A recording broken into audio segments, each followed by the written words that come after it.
नमस्ते, आप सभी को स्वागत है कि नए वीडियो में। जो भी स्टूडेंट इस बार बोर्ड एग्जाम देने वाले हैं, चाहे वो क्लास 10th में और 12th में है, तो प्लीज आप लोग इस वीडियो को अंत तक जरूर देखिए। देखिए, आप लोग लगभग 1 साल से पढ़ाई करते हैं, लेकिन जब एग्जाम आता है ना, उस समय जाते हैं तो बहुत सारे बच्चे को सही से उत्तर देने नहीं आता है कि हमें कैसे लिखना चाहिए, कैसे ओएमआर शीट भरना चाहिए, कब कौन प्रश्न बनाना चाहिए, ये सब पता नहीं रहता है, जिसके कारण आपके एग्जाम में आप सही से नहीं लिख पाते हैं। जब रिजल्ट आपको बहुत ही खराब आता है। तो प्लीज आप लोग इस वीडियो को अंत तक जरूर देखें, और वीडियो पसंद आएगा तो वीडियो के लाइक और रहे तो चैनल को सब्सक्राइब जरूर कीजिए, क्योंकि इस वीडियो में आपको ओएमआर शीट से लेकर कब किस प्रश्न को उत्तर देना है ये बताऊंगा। ठीक है ना। तो देखिए, मेरे पास एक प्रश्न पत्र है, हिंदी है। ठीक है ना। आप किसी भी सब्जेक्ट के है, कोई टेंशन नहीं, आपको तरीका मैं बता रहा हूँ। ठीक है ना। सबके लिए वो इसी तरह से आप कर सकते हैं। ठीक है ना। चाहे वो 10th है, 12th है। तो देखिए अंत तक। देखिए, सबसे पहले बात, तो आपको क्या करना है, इस तरह से जो निर्देश है उसको पढ़ लीजिएगा। पढ़ने के बाद सबसे पहले है कि 3 घंटा 15 मिनट ये टाइम आपके पास है, तो ये ध्यान रखिएगा। चलिए मैं बताता हूं कि आप प्रश्न को हल कैसे करना है। तो सबसे पहले आपको पता है, अगर बिहार बोर्ड का स्टूडेंट है तो आपको पता है कि सबसे पहले ऑब्जेक्टिव है। क्या है? ऑब्जेक्टिव है। और ऑब्जेक्टिव में एक बार दुगुना प्रश्न है, दुगुना, यानी आपको 10th में है, हिंदी है तो 100 में 50 बनाना होगा। 12th में है, हिस्ट्री है तो 100 में 50 बनाना होगा। ज्योग्राफी है तो 70 ऑब्जेक्टिव में 30 ऑब्जेक्टिव बनाना होगा। उसी तरह से 10th में साइंस है, इसमें 80 ऑब्जेक्टिव में 40 बनाना होगा। ठीक है ना। तो चलिए, आपके पास ये गोल्डन मौका रहता है जिसमें आप क्या कर सकते हैं, 50 में 50, 40 में 40 ऑब्जेक्टिव सही कर सकते हैं। बस कुछ चीज ध्यान में रखिए, तो वही मैं आपको बताऊंगा कि कैसे बनाना है, क्या चीज ध्यान में रखना है। तो देखिए, सबसे पहले बात क्या करना है, जब क्वेश्चन को हल कीजिएगा ना, 100 को क्वेश्चन रहेगा, मान लीजिए 100 को क्वेश्चन है, तो सबसे पहले देखिएगा कौन ऐसा क्वेश्चन है जो देखते ही बन जाएगा, उसको बनाइएगा। ठीक है ना। पहले देखिएगा कि सबसे पहले कौन क्वेश्चन है वो बन जाएगा। ये नहीं कि हम क्रम से 50 को बना लेंगे। बहुत सारे बच्चे यही सबसे बड़ी गलती कर देते हैं, और बाकी उधर उसका प्रश्न आसान रहता है जो छूट जाता है। तो ऐसे आपको नहीं करना है। सबसे पहले आपको देखना है कि कौन प्रश्न डायरेक्ट उसका आंसर याद है, जिसमें डाउट वाइट नहीं है। ठीक है ना। जिसमें डाउट नहीं है वो प्रश्न सबसे पहले बनाइएगा, जिसको देखते ही बना ले। जैसे इसमें देखिए, पहला मान लीजिए, बाबा साहेब भीमराव अम्बेडकर संपूर्ण वाङ्मय नाम से कितने खंडों में प्रकाशित हो चुका है। मान लीजिए ये प्रश्न आपको नहीं आता है, छोड़ देंगे। दूसरा प्रश्न है, एनिहिलेशन ऑफ कास्ट किनकी रचना है। मान लीजिए ये प्रश्न आता है एक नजर में, जैसे भीमराव अम्बेडकर का, तो आपको ओएमआर शीट में इसका आंसर भर देंगे। और पहले ओएमआर शीट भरना होता है, जैसे ये सब नाम वगैरह तो लिखा रहता है। ठीक है ना। रोल कोड ये सब लिखा रहता है, खाली क्वेश्चन कोड लिख लीजिएगा। तो आप प्रश्न कौन है पहले, प्रश्न अब दूसरा है, दूसरा को दे रहे हैं उत्तर। तो दो का कौन सही है, सी सही है, तो हम 2 का लिखेंगे सी सही।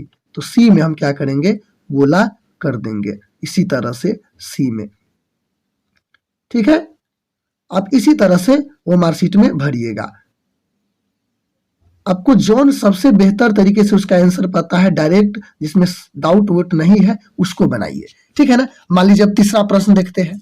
तीसरा कौन है, तीसरा है, मैं तो खोखा को इंजीनियर बनाने जा रहा हूं। यह कथन किसका है?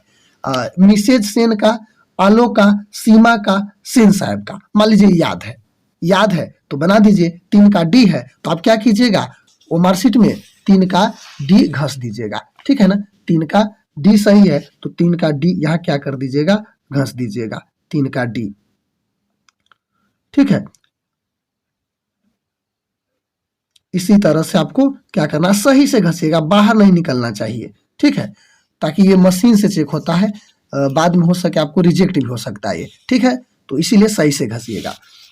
मान लीजिए चौथा क्वेश्चन हमें याद है, देख लीजिए। मदन कौन है? सोफर का बेटा, गिरधर लाल का बेटा, पत्रकार महोदय के बेटा, मुखर्जी साहब का बेटा। मान लीजिए क्वेश्चन नहीं याद है, छोड़ देंगे। नहीं याद है उसको छोड़ देंगे, ये नहीं कि 10 घंटा उस पर सोचेंगे, नहीं। पहले नजर में जो याद है उसको बना लीजिए। जैसे 5वां है, मदन ने कासू को कितने, थोड़ा ऐसे दे दीजिएगा बिंदु, पूरे ये टिक वर्क नहीं लगाइएगा, बिंदु दे दीजिएगा ताकि आपको पता चले कि प्रश्न हम बना लिए हैं। मदन ने कासू को कितने दांत तोड़ा था, याद है 2 दांत, तो आप क्या कीजिएगा, 5 के आप डायरेक्ट कौन बना लीजिएगा, 5 के 2। मान लीजिए 5 के बी सही है तो बी हम इसी तरह से बना लेंगे। ठीक है। बाहर नहीं कीजिएगा, सही से बनाइएगा।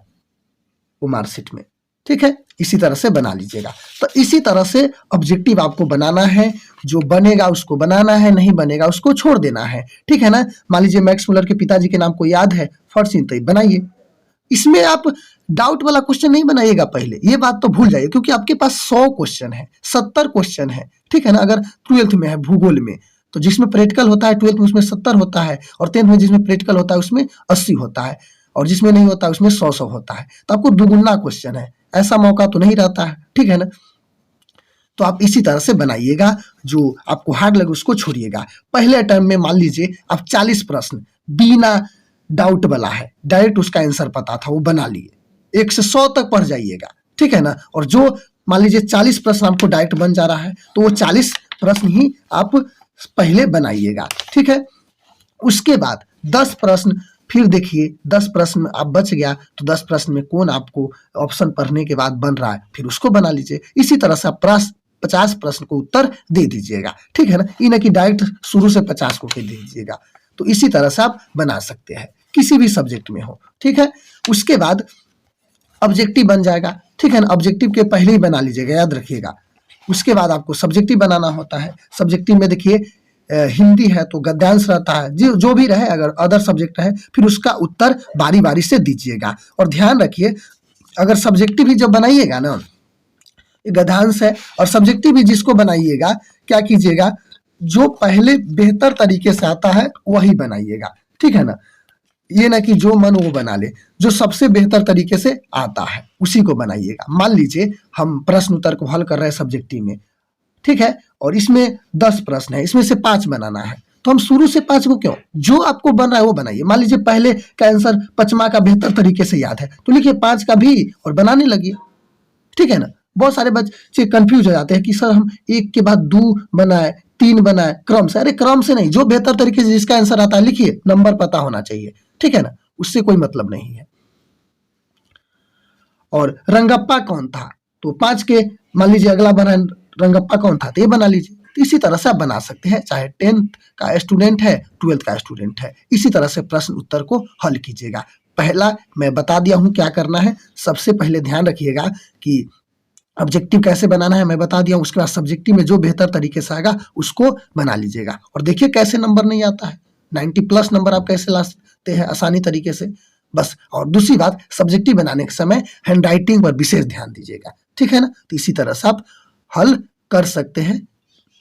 और टाइम से ये ना कि इतना स्लो भी बनाना है और एकदम फास्ट भी बनाना है। ऐसा कीजिए कि टाइम मैनेज आपको हो जाए और आप उस टाइम आवर में आप पूरे बना ले। ठीक है ना। इसके ये ना कि आप धीरे धीरे बनाने के चक्कर में छोड़ दिए प्रश्न, छोड़ने को तो एक भी नहीं है। नहीं बनेगा उसको भी कुछ हो, जो भी उसके बारे में समझ रहे हैं या ना समझ में, कुछ भी आपको उसको लिख देना है।